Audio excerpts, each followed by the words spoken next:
I am so excited. In under 30 minutes, I have completed 5 healthy pantry mixes, and these actually have sourdough and fresh milled flour options. On top of that, I have made cute little labels if you want to use these as gifts or just to look pretty. And even though I made a few mistakes, it went pretty smoothly, so let me show you how it's done. So we're going to make 5 homemade pantry mixes today: muffins, brownies, cornbread, waffles, and biscuits. And I'm going to talk a little bit later about variations if you want to make these with fresh milled flour or white flour, and if you want to make them sourdough. But first, we're going to start out with a basic muffin mix. This is my favorite of the recipes. This muffin mix tastes good on its own, or you can add different like spices and add-ins like blueberries, mashed banana, vanilla extract, almond extract, and really make it taste a lot better. So this recipe, if you just want to make 12 muffins, calls for 1 3/4 cup of flour, 1 cup sugar, 2 teaspoons of baking powder, 1/4 teaspoon of baking soda, and 1/2 teaspoon of salt. Now, don't worry if you don't catch all the measurements exactly in this video. I'm going to have all the recipes down below, and I'm going to put down metric and English variations for your convenience.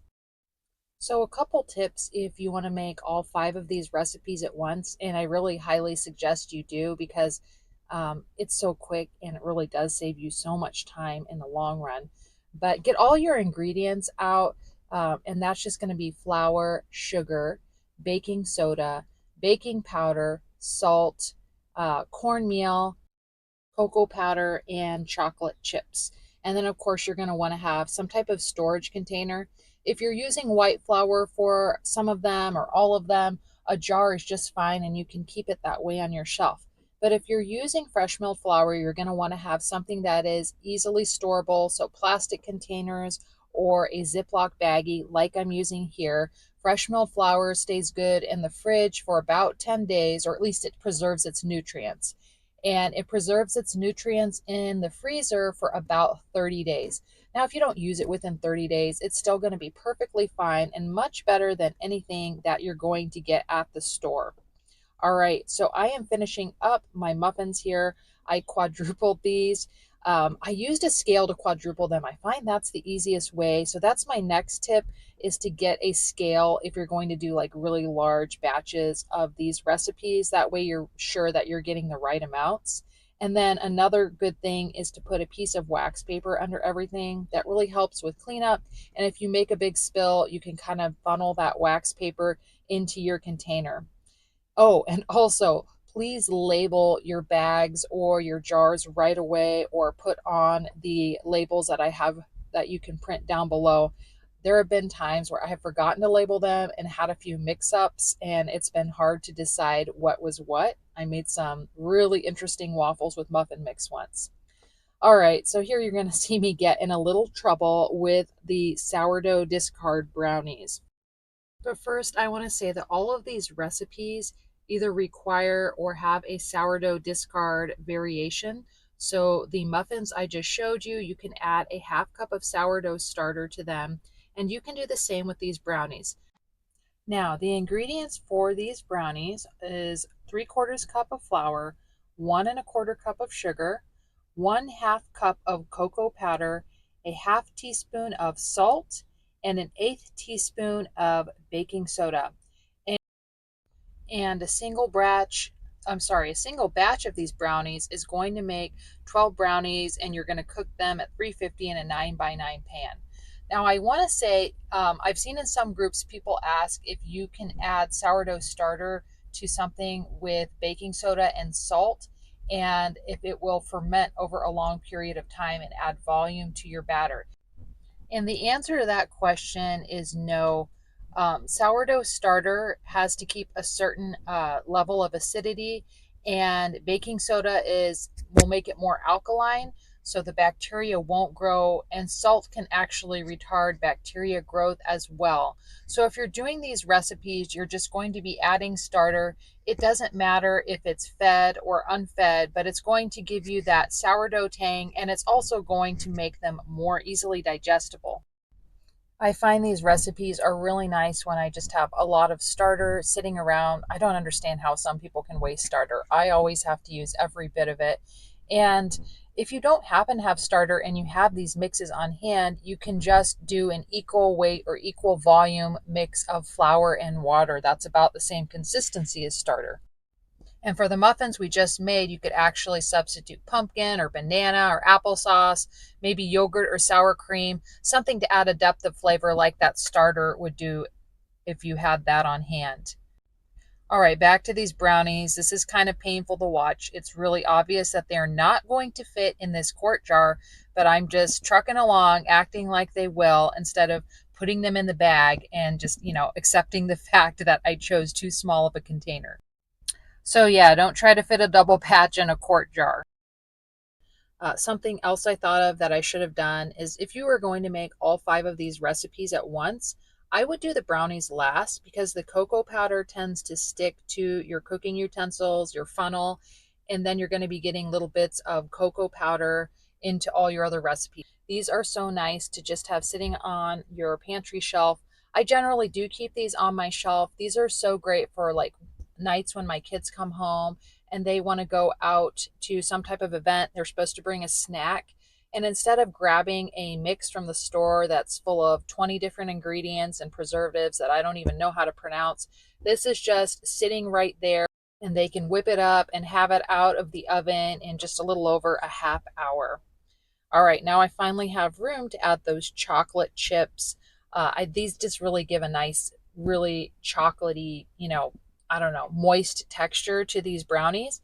Something else that I add occasionally is a little bit of peppermint extract or even just like a drop or two of peppermint oil. This is really good, especially at the Christmas season, and just adds this kind of holiday flavor to these brownies, makes them more special.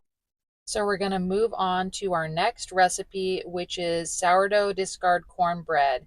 And oh gosh, this is one of my favorites for when I have not had time during the week to bake, but I want a nice bread to go along with our soups. We will make up this sourdough cornbread. And I'm going to use the fresh milk spelt again for this cornbread. So let me talk a little bit about substituting fresh milled flour in these recipes. So generally, if there's a cup of flour, I just substitute a cup of fresh milled flour. Unless it's really fresh milled and really fluffy, then I might weigh it or add a little bit extra flour. The thing is, fresh milled flour just can really vary greatly from grain to grain. And it also generally absorbs more water than just your regular flour. So I will just make up these mixes. And then when I am mixing the batter, I will add water as I see fit. There are different types of flours that you can mill, and some of them are thirstier than others, especially the ancient grains like kamut and einkorn tend to soak up more water. So I do find that it is just easier to add the water as I am baking. Now let me give you the ingredients for this cornbread mix. That's a cup of flour, a half cup of cornmeal, 2/3 cup of sugar, a tablespoon of baking powder, and a teaspoon of salt. And this is going to make about 12 pieces in an 8x8 pan. I personally like using a cast iron skillet. I like to preheat it and then put butter or even better baking grease at the bottom. And then you get this really nice crispy crust. The wet ingredients for this recipe that you're going to add later are butter, eggs, milk, and of course your sourdough discard. For the milk, I really like doing buttermilk, but I rarely have that on hand. So I'll just take, regular milk and you add, I think it's a teaspoon of lemon juice to every cup of milk to get that buttermilk flavor. And then we really like this with all of our soups, of course, but also for breakfast. In the mornings, my kids will put like maple syrup and honey and butter on it. And it's just a nice change from pancakes or oatmeal or whatever we normally eat. And I'm from the South. I really love cornbread. I think it's really underutilized. People put in so many fun things. Of course, there's corn kernels. I've seen people add cheese and jalapenos, or even sweetsy things like dried fruit. So lots of options. Of course, the great thing about making these mixes is that you can personalize them. So if you want this cornbread sweeter or less sweet, definitely adjust the sugar to your preference. In my opinion, this cornbread kind of runs on the sweeter side, but our family does like to put honey on cornbread. So you do you. That's, the wonderful thing about making your own mixes. And quite honestly, as you probably know, any recipe or almost any recipe can be made into a pantry mix. I just chose these recipes because, well, they're our family's favorites. We like to eat them. And also, I find that they lend themselves especially well to making a pantry mix. There's lots of advantages to making pantry mixes besides being able to customize them. One thing that I really like is that they help get kids into baking. I have little kids that aren't quite sure of their measurements yet, and these pantry mixes just make it especially easy for them to make something all by themselves. They're just a great stepping stone for learning how to do things in the kitchen. All right, so next we're going to do our sourdough discard waffles. And the ingredients for these are 2 cups of all purpose flour, 1.5 teaspoons of baking powder, a half teaspoon of salt, 1/3 cup of granulated sugar. And then later on, when you add your wet ingredients, you're just going to have sourdough discard, some butter or coconut oil, milk, and some eggs.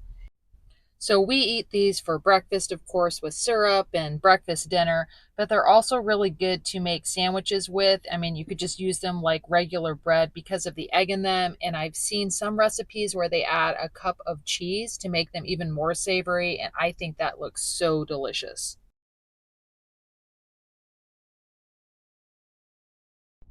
Now, something I'm kind of thinking of doing, I think would be a fun idea, is if you're gifting a sourdough starter to somebody, make one of these mixes and they could use this starter with that mix. I think a lot of people are really intimidated by sourdough. So if you gave them this mix with the starter, it would be a way to kind of use that starter and just get their feet wet. Another great thing to do with these mixes is just to gift them to people who are in a busy time in their life. Maybe you're making a meal for somebody and you bring them the muffins or the brownies. I know when I had a baby, I got a lot of desserts and I was kind of overwhelmed. But then later on in the month, when I wasn't getting meals anymore, I really would have appreciated having some of these mixes on hand. And I really love here that you can make these mixes with fresh milled flour. Fresh milled flour has been such a blessing for our family. We have struggled with gluten intolerance over the years. I had kids who would get rashes and eczema when we ate too much gluten. My husband was actually tested by a doctor who said, well, you do not have a celiac allergy, but you are about as intolerant to gluten as you can possibly be. But since we started incorporating fresh milled flour, ancient grains, and doing sourdough, we have not had any of those issues. We don't see any of those problems pop up unless we start eating too much white flour again. You'll notice I did do white flour with my brownies, and my kids can have that occasionally, but we really try to stick to sourdough and fresh milled grains and ancient grains, and if we don't want to have any type of health issues. All right, so the last recipe that we're going to do here is kind of a bisquick or biscuits recipe. And I have some all-purpose einkorn flour. I was going to use it for a birthday cake and didn't get around to it. So I'm going to use that up with this recipe. And this requires 2.5 cups of flour, a teaspoon of salt, 4 teaspoons of baking powder. And if you want to make this more of a bisquick, you could put butter in it as well, but then it would not be shelf stable.